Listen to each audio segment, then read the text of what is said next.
what it is. Radio Free Instruments episode 292, I think. Not always the best at counting. 3, 4, 5, 6, 7, 8, 9, 10, plus 15. Hold up. How much is that?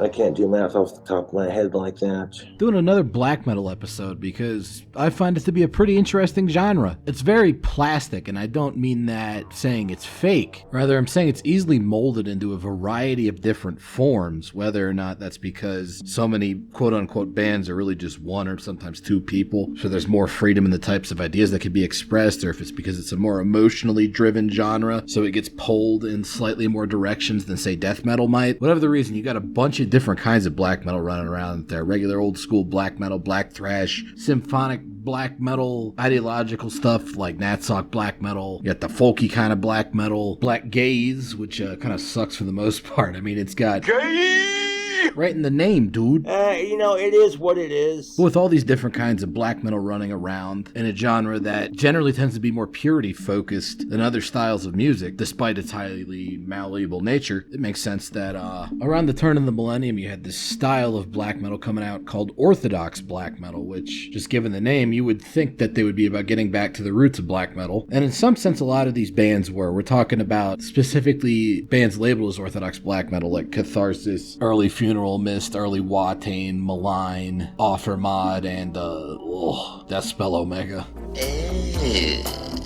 Not a big fan of that last one, but they're definitely part of the orthodox black metal movement. And yeah, it is kind of getting back to black metal's roots because all these bands took the Satan thing way more seriously than a lot of more recent black metal bands took it. Satan's always going to be part of black metal. Deal with it, posers.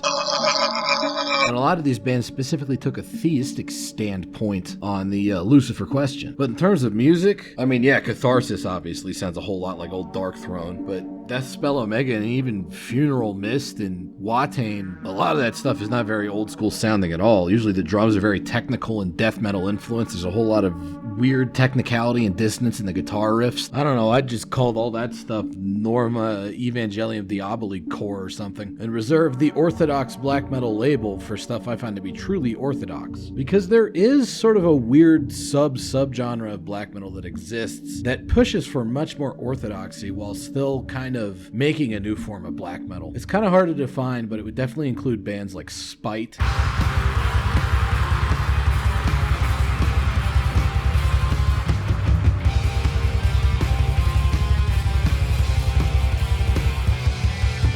and Negative Plane,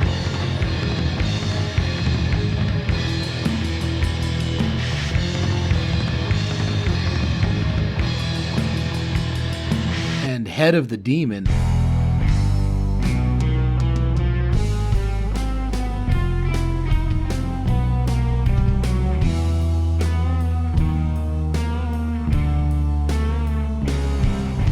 All bands that eschew a lot of modern influence, bands that have a pretty strong sort of occult, ideological, conceptual backing that kind of helps keep them honest, bands that take a lot more than would be normal from 70s and 80s metal, and yet at the same time don't have any sense of humor about it or aren't really self-consciously retro at all. And most importantly, they all sound very distinct from each other despite these similarities. You could also include bands like Monin of Zezbeth, Ultra Tumba, and maybe even Denial of God in that. What do you mean this is just a list of modern black metal bands that I like? I'm telling you, man, it's sort of a style unto itself, and the rest of you just need to get better taste.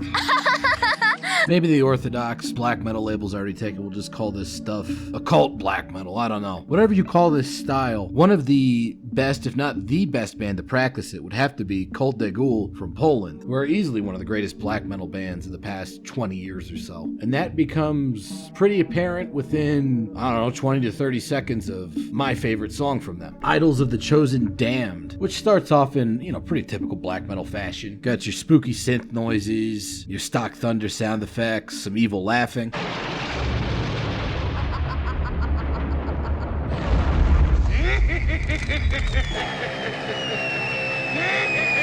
But once the actual music kicks in, you start to notice something's up. That guitar tone is way thicker than is normal for the genre, and that bass is loud as shit. But perhaps the most noticeable aspect of this music is how genuinely evil it sounds. which is almost sort of a cliche to say about black metal, but these guys actually embody that sort of maleficent feeling, more so than any other modern band, particularly when it comes to vocals. As you're hearing right now, this guy does lots of weird Attila Sishar noises, moaning, shrieking, growling, narration, puking noises, coughing. Good stuff. Anyways, here's the riff that got me into this band. This whole section right here. I submit to you that this is heavier than pretty much any slam death band, while still maintaining a complete sense of black metal atmosphere. And the follow-up riff is also fantastic, showing off more of those different vocal styles. Really devastating song progression, but surely there couldn't be an even heavier section waiting for us. I am serious. And don't call me Shirley. One of the things that really makes this album work well is the sense of instrumental separation. All of these instruments are clearly audible and doing their own thing to bass guitars and drums, and yet they're all still clearly part of the same machine. It never feels disjointed or anything. And when you pull elements in and out of the music, it's very noticeable, particularly during the transitions. Further on, I mentioned that a lot of these bands I would consider orthodox black metal have sort of a clear occult concept behind their sound. In the case of Cult the Ghoul, despite the Lovecraftian name, it's unquestionably witches that are driving the concept here, which is always a great lyrical topic in metal. Specifically, we're talking witchcraft from immediately after the end of the Renaissance to early pre-modern period. But unlike other bands mining the same era for lyrical material like Witchfinder General or Acid Witch, these guys don't really do anything tongue-in-cheek with it, which is also something I would consider to be an important aspect of more orthodox black metal. They take that shit extremely seriously to the point where they write their lyrics in sort of Elizabethan English a lot of the time, and they even title their albums in such a way so that it sounds like it could be an old occult book from way back when. Everything they put out has two titles: Henbane or Sonic Compendium of the Black Arts, Coven or Evil Ways Instead of Love, Sinister or Treading the Dark Paths, and Haxan or Medieval Witchcraft and Infanticide. That last one actually shares its title with the 1922 Swedish silent film Haxan, which also serves as a pretty good aesthetic touchstone for where Cult of Ghoul are coming from lyrically. They're treating all this stuff as if it is deadly serious, and often do so from the point of view of somebody living back then. So that first album, Haxan, it's alright. Actually, honestly, this album is a big part of the reason why I was a little late getting into Cult of Ghoul, because I'm pretty sure I heard it when I came out, and like, yeah, you're hearing it right now, it sounds pretty cool. The bass is nice and loud, the vocals are sick, it's raw as fuck, but it didn't blow me away to the extent that an album like Henbane first did when I heard it around 2017. And I know for some people, this is by far the best Cult of Ghoul album, but their later stuff just sends it home on a stretcher, if you ask me. That said, it does have some cool doomy parts that foreshadow where their sound would end up going right after this album. And there is a nice sense of groove to everything, as you're hearing with this tasty little set of riffs right here. But I mean, you heard that monster of a track I opened with. This stuff doesn't really hold a candle. Like, what the fuck happened? How did this band end up getting so fucking crazy later on? The initial suspect might be a member change, because it's fairly well known that the original bassist and drummer ended up leaving the band to start another band called Doombringer. But Okay, here's the thing, YouTube. that happened back in 2004, well before their first demo even came out. Pretty much every Cult of Ghoul full length has had the same core lineup of guys on it, so it can't have been a member change. I'll tell you what I think happened. Starting in 2011, so 3 years after Haxan came out, pretty much every Cult of Ghoul album has been produced by Mikołaj Zantara, also known as the main guy in Migla, or Migwa, or however the fuck you say it. Mgwa. Yeah, sure. So not only is that guy the main songwriter for one of the best currently active black metal bands out there, you know, with the... And we like that. He also mixes and masters a whole mess of black metal albums you might not have known he was involved in. Like, he was actually the producer on the last Graveland full length. And Cult of Ghoul are big fans of his work in the studio. They've even said in an interview that he's the only producer they'd care to work with from now on, because he really gets where their sound's coming from. And his production style, I think, kind of pushed the band in a certain direction where he really brought out the instrumental separation. You know, the bass, the drums, and the guitars all being clearly audible. And because of that, that gave them more of an opportunity to experiment with sound layering and make more subtle and lengthy song arrangements, sort of a feedback loop. And you can hear this going on as soon as he starts producing them. We're talking a jump on the level of the time between 1349's Liberation and Beyond the Apocalypse, or Reverse Sephira's Homecoming's March and Battle's Clarion.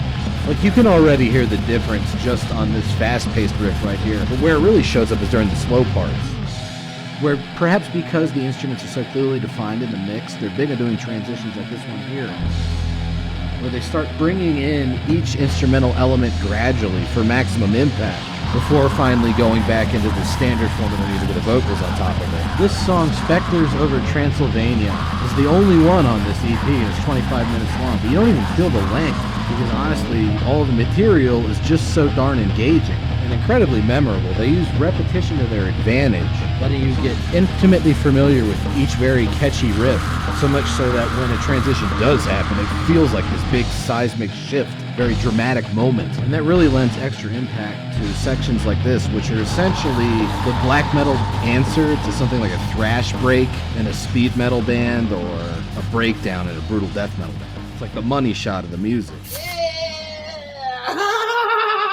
This stylistic change pretty much just appeared out of nowhere on the Spectres Over Transylvania EP, but they perfected it on the follow-up album and my personal favorite release from Cult de Ghoul, that being Henbane, or Sonic Compendium of the Black Arts, so named after the plant Hyoscyamus niger, Black spear chocolate piece of shit, Nick! or Stinking Nightshade, a plant that can induce hallucinations similar to Jimson weed that was believed to be a hallucinogenic component in a lot of witchcraft rituals way back when. And appropriately, this album is a lot spacier and weirder and more disassociative than Haxon was, incorporating a lot of non-traditional black metal elements like the part you're hearing right now. But fret not, okay, this album's still heavy as balls. And actually, a lot of what makes it work is how they incorporate those sort of non-metal elements into the overall metal sound. For instance, this riff is a distorted echo of that clean guitar intro. And check out that cool sort of weird distorted organ noise on top of a very David Lombardo-esque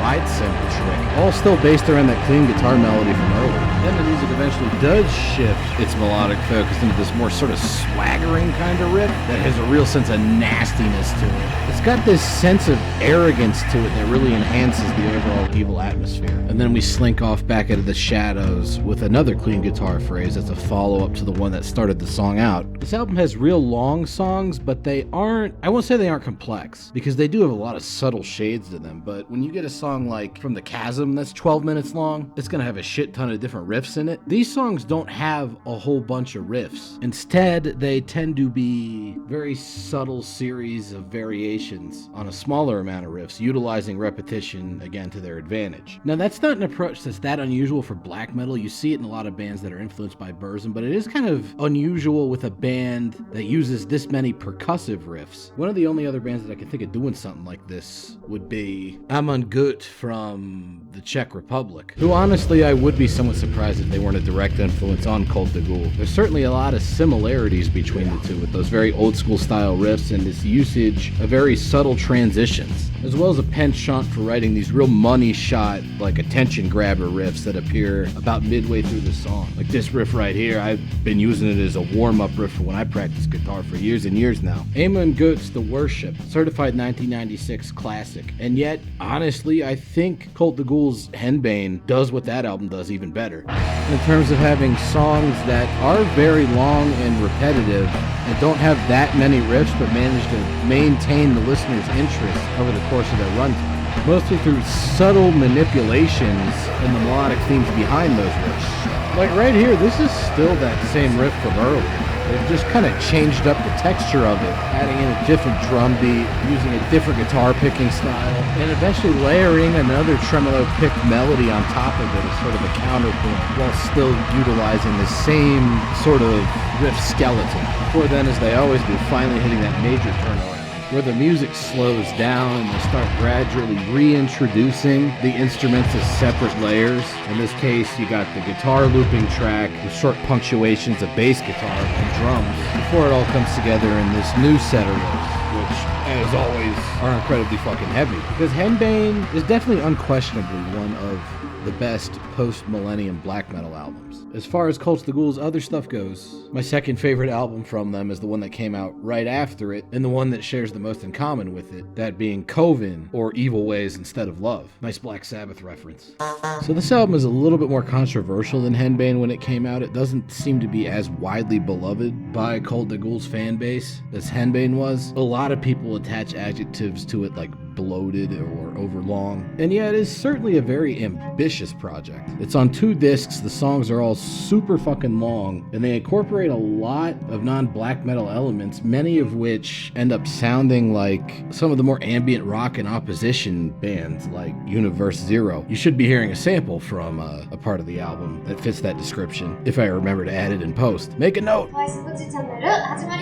The whole album is essentially structured as a stage play, with the vocalist even doing different voices for different characters, very much in the King Diamond mold, except instead of different singing voices, it's different varieties of black metal vocalizations. And all of the dialogue is delivered in super duper Elizabethan English, with words spelled all weird and archaic like. Personally, I think it's pretty cool. Just kidding, this album has too many slow parts, and the cover is an Agore photograph, 0 out of 10.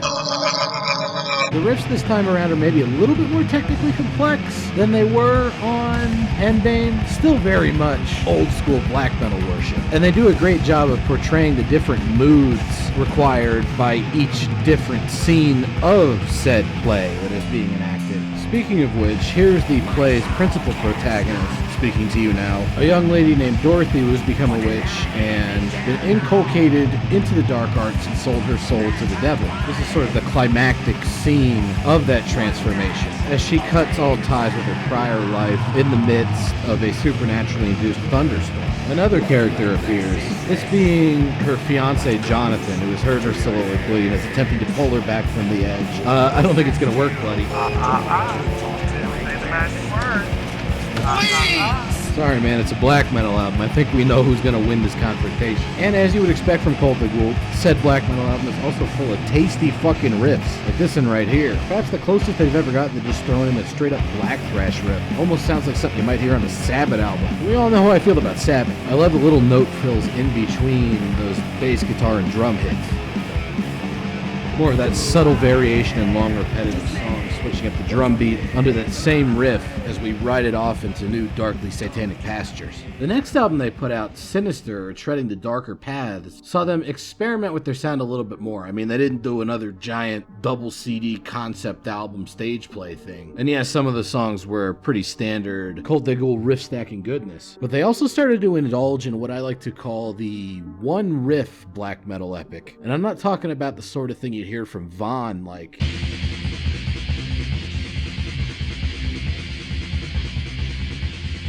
I mean, the recursive nature of such songs does somewhat apply here, but overall, those are pretty short trips through hell. Instead, I'm referring more to songs like Quintessence, the song that got me into Darkthrone way back in the day, where the whole thing is just based around this singular melodic phrase. It goes a little something like...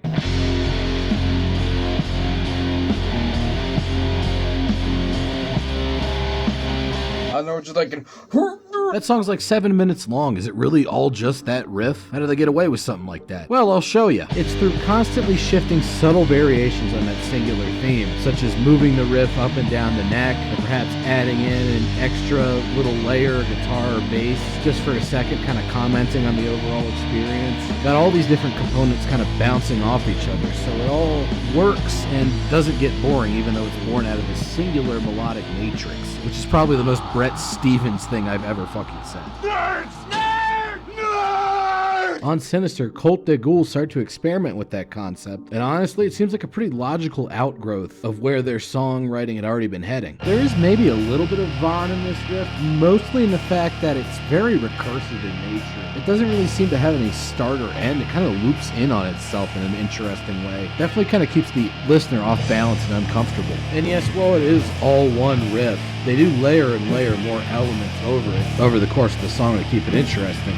Speaking of uncomfortable, the way they introduce new themes is very interesting. Given that this weird little riff sequence doesn't really have a concrete start or end point, every time a new element comes in, it almost feels like it's jumping into the middle of stuff. Definitely rather strange sounding. Speaking of strange, the vocals on the opening song of Sinister in particular are very weird, rather Earthhouse-esque. Urfaust is another band that's got an even worse case of henbane syndrome, where their third album, Der Freiwillige Bettler, is so much better than all their other stuff for me that I wouldn't even know how to cover them. That's a story for another time, though. This is the Cult the Ghoul episode, and it's already about as long as a good-sized Cult the Ghoul song, so I guess I better get the hell out of here. But definitely check this band out if you like black metal. They're one of the best doing it nowadays. Thanks for listening or watching or whatever you did, and I'll see you around next time. You happy? You got what you wanted!